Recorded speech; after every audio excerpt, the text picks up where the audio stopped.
I'm John Rose. Please like and subscribe to my videos if you like what you see. Thanks. Just do it. Greetings.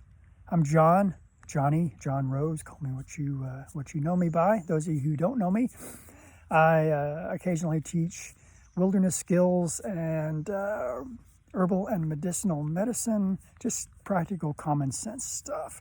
So today I'm out on my property and I want to talk a little bit about some things that might be relevant in this day and time, mainly some edible plants and also some medicinals if I come across them. It is late winter, just about to come on early spring, and there's not a whole lot out here. But as I'm walking up the hill here, I'm noticing a few things. Most of those are edible plants. I was looking for specifically some usnea, as well as some turkey tail and things like that that are really good and strong things for our immune system. I hear a hawk overhead. It's kind of a cool thing to hear out here. There he is. Always look at that as a good sign. Anyway, if I'm sniffling a little bit or wheezing, I am 60 years old with asthma. It puts me kind of in a category, but I'm not too worried because I take common sense practical measures in hand. And anyway, so don't pay any attention to that. I'm good. It's a cold day, so my nose is running a little bit. Also kicking into allergy season here, something you want to think about. So with the coronavirus in play, you still want to pay attention to your body, know how it's working, know how it operates. But I'm sitting here taking a little break and want to show you some great edible plants that I have used in the past and enjoyed very much. I always look at going in nature and survival not as something where you hunker down and you're suffering and you're struggling, but it's a time to thrive and really get in touch with the environment around you and all the goodness in you, and it's really relaxing. It's something that I find is almost therapeutic. Gets me out of the rat race in a lot of ways. But anyway, getting back, I'll get long-winded, so forgive me on that. I'm looking at one of my favorites for early spring. It's a plant called corn salad. And if you can see that real well, you should be able to see it. This is a real young and tender one. And when you study plants, there are some elements. This one, you can see that the leaves go out in 4 different directions. So that's something to look at. When you identify a plant, you want to come up with about 4 or 5 at least identifying features of the plant. I'm going to take a bite of this. I know the flavor of this plant really well, and I've studied it, and I learned that it was edible a long time ago. So I love this one. And the cool thing is, with wild foods, is that their medicinal properties are also pretty strong because the nutrient levels are so much higher than those of cultivated plants. We sacrifice quantity for quality a lot of times. Anyway, I'm seeing some other things around here, and I'll talk about those in a second.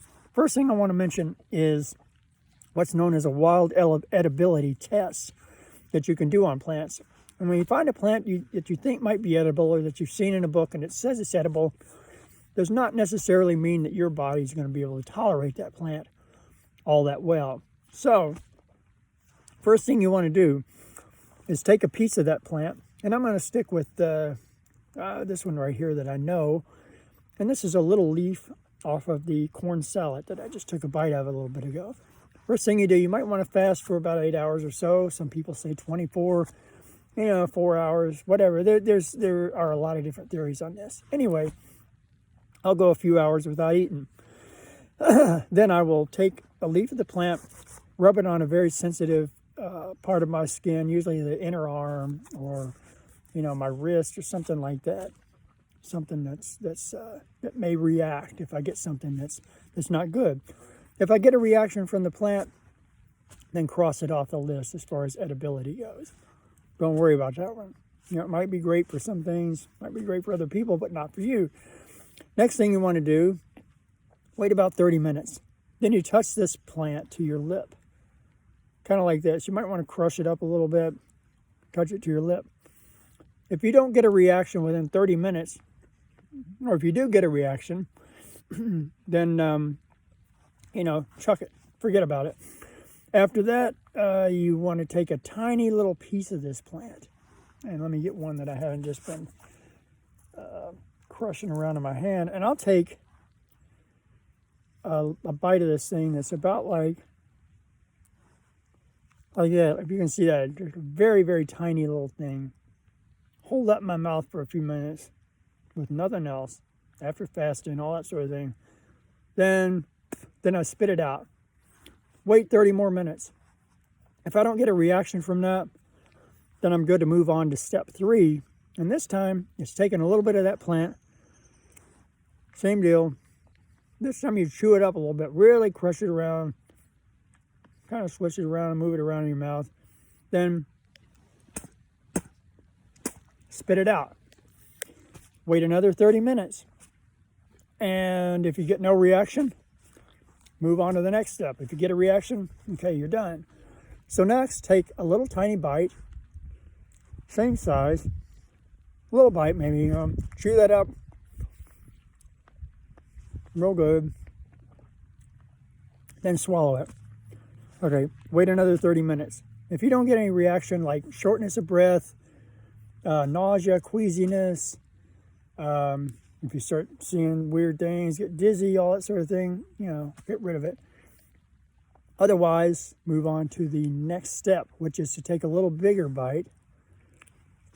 This time, I've got enough to actually make up a bite pretty much.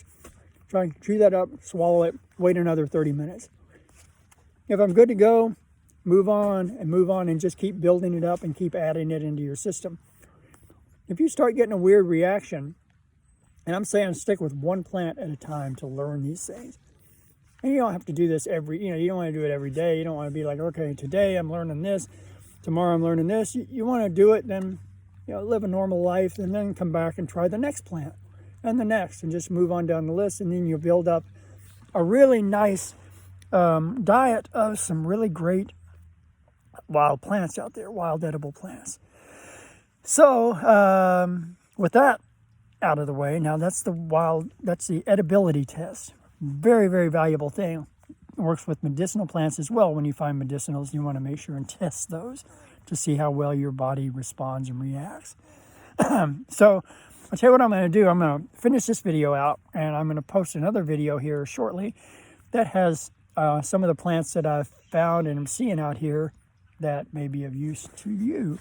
And this time of year, not much in the way of medicinals so far, but there's a few nice young spring edibles that I think you will find a good addition to your diet.